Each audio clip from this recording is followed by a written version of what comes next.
Hola, soy la doctora Laura Martínez. Bienvenidos a nuestro tercer episodio del podcast de Medicasa. Por ti abrazamos la vida. Hoy tengo como invitada a la doctora Berta Owen. Voy a dejar que ella se presente para que conozcan su especialidad y vamos a tratar sobre el dengue. Doctora.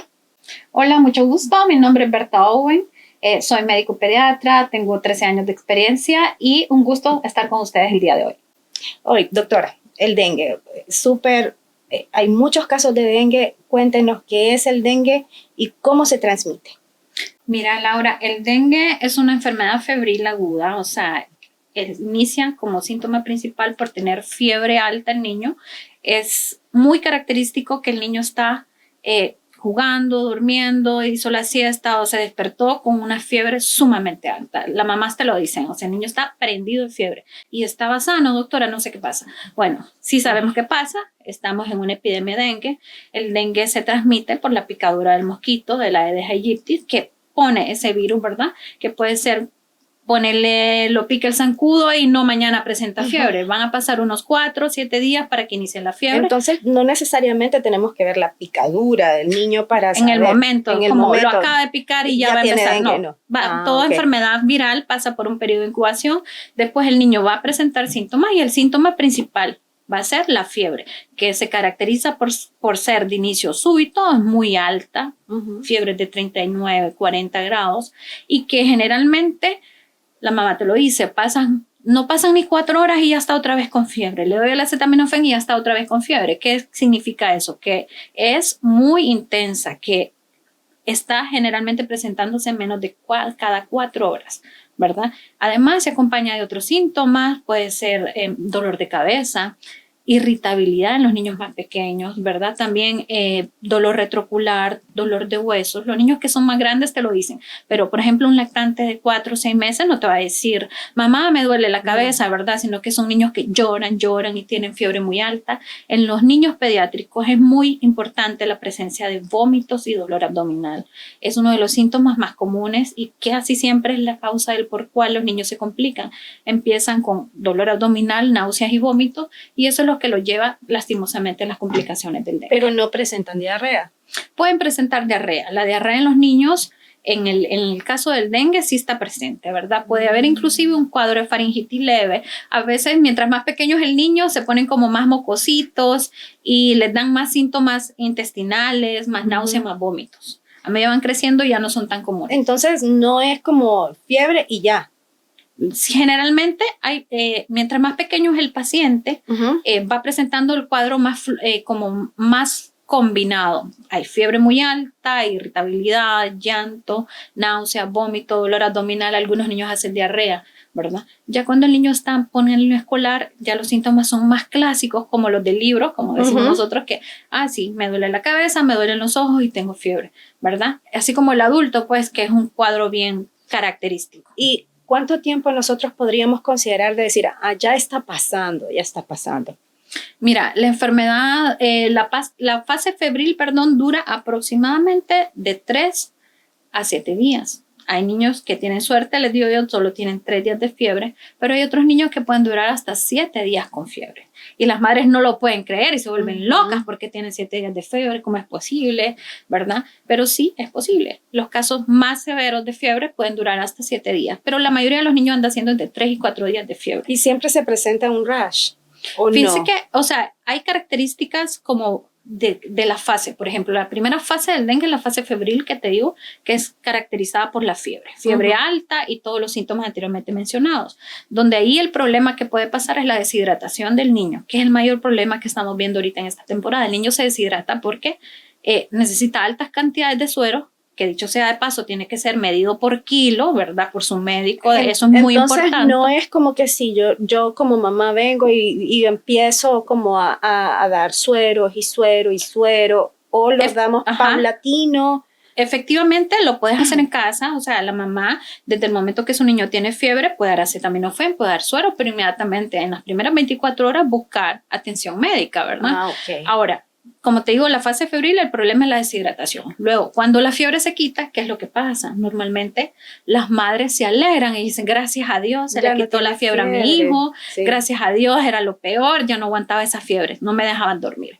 Pero ¿qué es lo que pasa? Cuando la fiebre se quita, empieza la fase de efervescencia, la fase crítica, justo como la palabra lo dice, fase crítica, significa que el dengue está empezando a hacer las posibles complicaciones que pueden llevar a la muerte al niño. Entonces, ¿qué es lo que hay que hacer ahí? Obviamente, cuando la fiebre se quita, nunca dejar la hidratación. De hecho, es el punto más álgido de la enfermedad y es cuando más hidratado tiene que estar el paciente. En esta fase se presentan la mayoría de las complicaciones, por eso se llama crítica. Y en los niños, ¿cuáles son esas complicaciones? Pues las náuseas, los vómitos y el dolor abdominal. Dicho sea de paso, los signos de alarma en dengue son 3 vómitos en 1 hora, es señal de ingreso, ¿verdad? El niño tiene que ser hospitalizado. O si el niño presenta 5 vómitos en un periodo de 6 horas, eso es sinónimo de ingreso.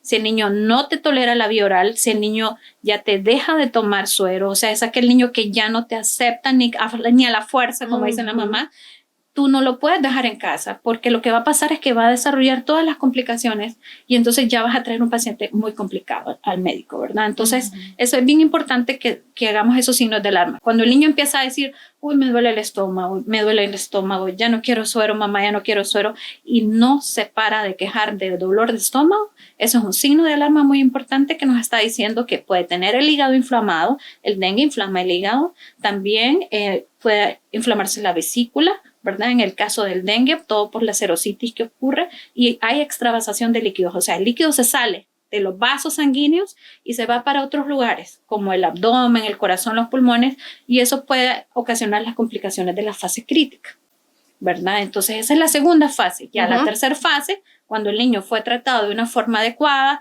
superó todas las complicaciones, viene la fase de recuperación donde todo empieza a volver a la normalidad, ¿verdad?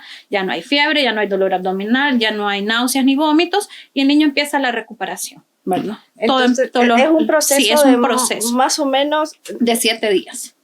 El dengue dura aproximadamente 7 días, ¿verdad? Y contando de que la fiebre pasó, digamos, en el 4º, 5º día y que generalmente la fase crítica puede durar unos 2 días, aproximadamente 48 horas. Y en los niños que les va bien y se recuperan, ahora puede extenderse mucho más cuando ya se desarrollaron todas las complicaciones, que ya sería lo que llamamos un dengue grave. Recuerda que el dengue lo clasificamos como dengue sin signos de alarma, dengue con signos de alarma y dengue grave, que son las 3 clasificaciones del dengue. Y todo, o sea, nosotros podríamos considerar que todo niño con dolor abdominal, con anorexia, que no quiera comer, o hiporexia, que esté, pero sin comer, sin tomar nada, eso es ingreso. Vómitos, ingreso. Todo eso es para ingresar. Sí. ¿Cuáles son los síntomas que le llamamos síntomas o signos de alarma en dengue, verdad? El dolor abdominal persistente, o sea, el dolor que no se quita, eso es síntoma de ingreso. No necesita más que eso. Los vómitos, 3 en 1 hora, 5 en 24 horas, 5 en 6 horas, perdón, es ingreso. Sangrado por cualquier parte de su cuerpo es ingreso, ya sea en el vómito, una epistaxia activa, una metrorragia, o sea que tenga mucha menstruación más de lo habitual, porque puede pasar. Sangrado en unas heces también es ingreso. O cosas más sencillas que parecieran que no fueran, pero sí lo son. Por ejemplo, si tu hijo está en la casa, tú lo levantas y el niño se desmaya, se viene como desvalido, como dice la gente, ¿verdad? Pierde, o sea, obviamente un niño que no se puede sostener sobre su propio peso, es un niño que está muy mal, pues que está decaído, ¿verdad?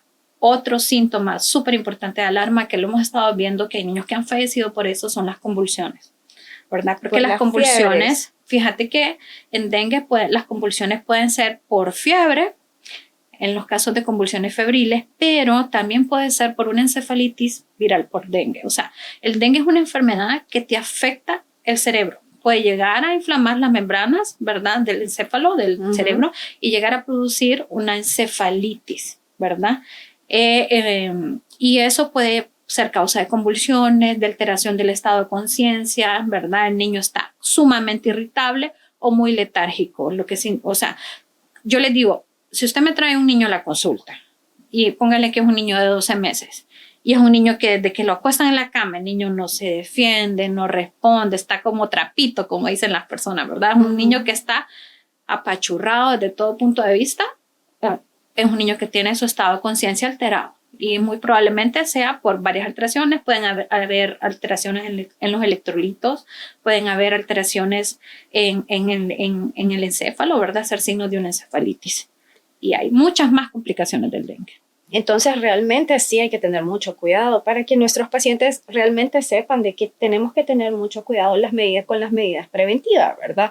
¿Cuáles consideraría usted que serían estas medidas preventivas para nosotros tener eso alejado de nuestros hogares? Mira, todo el mundo dice el control del vector y todo eso. Sí, es lo más importante el control del vector. Pero yo platico mucho con las mamás y me dicen, no, pero es que mi casa está limpia. Y le digo, sí, es que no solo es su casa, porque el zancudo vuela una infinidad de metros. O sea, en un bloque, con solo que hay una casa positiva, todas las casas se pueden ver afectadas. Entonces, es el aseo de su casa y de los alrededores. Yo les escuchaba y les decía, ahora no mucha gente tiene floreros. La mayoría de la gente, el problema que tenemos ahora tal vez es el acúmulo de agua, ¿verdad? Tienen que tapar todos los drones, baldes, pilas o rotoplazo, todo lo que tengan que sea almacenamiento de agua tiene que estar aseado y tapado, ¿verdad? El control de la basura. Hay mucha basura acumulada en las calles, en las cunetas, en los canales de los techos, y eso hace que ese acúmulo de agua obviamente hace criaderos. Recuerda que el dengue se cría, ese bandido zancudo, o sea, ese zancudo se cría en agua limpia. Eso es bien importante. Le gusta el agua limpia. No le gusta lo oscuro. Le gusta lo oscuro de las habitaciones, de las poco, ¿verdad? Entonces las telas metálicas, el que usen repelente los niños, el que usen mosquiteros es muy importante para la prevención, ¿verdad? Eso es bien Doctora, importante. ¿y cómo, si mi hijo tiene dengue, cuáles son los estudios que apoyan este diagnóstico? O sea, que si usted me dice, yo lo llevo, me dice, tiene dengue, ¿qué exámenes usted le va a mandar a hacer a mi hijo para saber de qué tiene dengue? Sí, el diagnóstico de dengue es clínico, o sea, con el cuadro clínico nosotros lo sabemos, pero nos apoyamos obviamente en el examen de laboratorio que vamos a ir necesitando en el transcurso de la evolución de la enfermedad. Por ejemplo, el hemograma es básico. Necesitamos un hemograma de inicio, ¿verdad? Y hacemos los seguimientos cada 24, cada 48 horas. Eso depende de la evolución y del cuadro clínico. También hay, por ejemplo, exámenes de laboratorio de sangre como el ANS1, que sí se puede hacer en los primeros 3 días de fiebre. En muchos de los casos salen positivos. Pero pueden salir negativos. El NS1 en algunos pacientes puede salir negativo y puede ser dengue. Entonces hay que, por lo que te digo, como les digo yo siempre a los pacientes, uno revisa el paciente, no los exámenes, ¿verdad? Hay que tratar el paciente y no tanto los exámenes. Ahora, ya si el niño tiene náuseas, vómitos, dolor abdominal, urge, ¿verdad? Es muy importante tener a la mano un ultrasonido abdominal que nos reporte, por ejemplo, la posibilidad de que exista o no la presencia de líquido libre en la cavidad abdominal, que es lo que los médicos llamamos serositis. Puede que nos diga qué tan grande está el hígado. El hígado se inflama en el dengue. De hecho, el dengue da hepatitis viral por dengue, ¿verdad? Se puede inflamar la vesícula. Y cuando la gente escucha de la vesícula, piensan, me van a operar a mi hijo de la vesícula. No, en el cuadro de dengue, generalmente si la enfermedad cede y todo vuelve a la normalidad, todas esas, tanto la hepatitis como la inflamación de la vesícula, vuelven a lo normal. O sea, no es algo que hay que operar. En cuanto a las plaquetas, doctora, porque muchos de nuestros pacientes dicen, ¿y cómo tienen las plaquetas? Y es lo único que preguntan, ¿y cómo les salieron las plaquetas? Sí. Entonces, vamos a hablar del hemograma. Sí, o sea, ¿cómo nosotros... ¿cuál es la referencia en realidad para que el familiar diga si está grave o nosotros no solamente nos guiamos por las plaquetas? Así es. En el hemograma, ¿qué es lo más importante a ver? Como les educo yo a mis pacientes, no son las plaquetas. Las plaquetas no nos importan tanto. Lo más importante es qué tan concentrada o qué tan espesa tenga la sangre. Yo les digo, el dengue es una enfermedad que viene, ataca el vaso sanguíneo y libera, hace que ese líquido de la sangre se vaya hacia afuera y nos deja sangre espesa dentro de las venas. Esa sangre espesa cuesta que circule. Entonces todo eso se ve reflejado en el hemograma. Vemos el hemograma con el hematócrito elevado, que significa que está espesa la sangre, en otras palabras, ¿verdad? Eso es lo más importante que nos importa, o sea, que nos interesa en ver un hemograma. Luego vemos cómo están los leucocitos, cómo están las defensas del cuerpo. Siempre en las enfermedades virales como el dengue, casi siempre bajan bastante los leucocitos, ¿verdad? Es un factor que nos dice cómo está la inmunidad en el niño. Y en tercer lugar, vemos las plaquetas, ¿verdad? ¿Cuánto tiene el porcentaje de plaquetas? Las plaquetas fisiológicamente van a ir bajando, empiezan a bajar el tercer día, cuarto, quinto, sexto, siguen bajando, ¿verdad? Esperamos que para el sexto, séptimo ya empiecen a subir, si todo va bien y se fue manejado adecuadamente. Con un hemograma que nosotros mostremos que las plaquetas van para arriba, entonces nosotros podemos decir, ok, vamos mejorando. Sí, y el paciente te lo va a ir demostrando físicamente. Cuando ya los leucocitos van en aumento, que son las células de defensa del cuerpo, van mejorando, van subiendo, generalmente al día siguiente le siguen las plaquetas, ¿verdad? Pero como te digo, siempre lo más importante es ver qué tan hidratado está el paciente y cómo lo vamos a saber. Esto es muy importante para las mamás. Necesitamos que cuantifiquen y que estén pendientes de cuánto está orinando su hijo, ¿verdad? Un bebecito normal, ponele un menor de 1 año, menor de 18 meses, pues te orina unas 6 veces, más o menos, en 24 horas, ¿verdad? 6 pañalitos de pipí, eso es lo habitual, ¿verdad? Ya un niño más grande orina un poquito menos, 4 o 5 veces.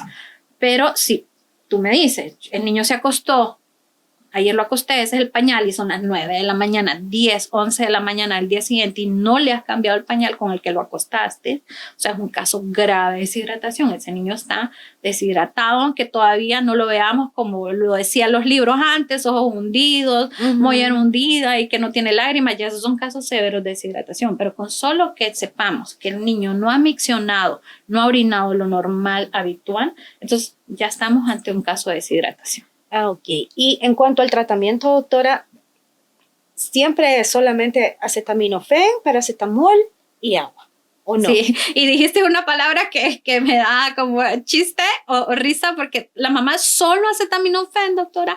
Sí, solo acetaminofén. O sea, el síntoma principal es la fiebre.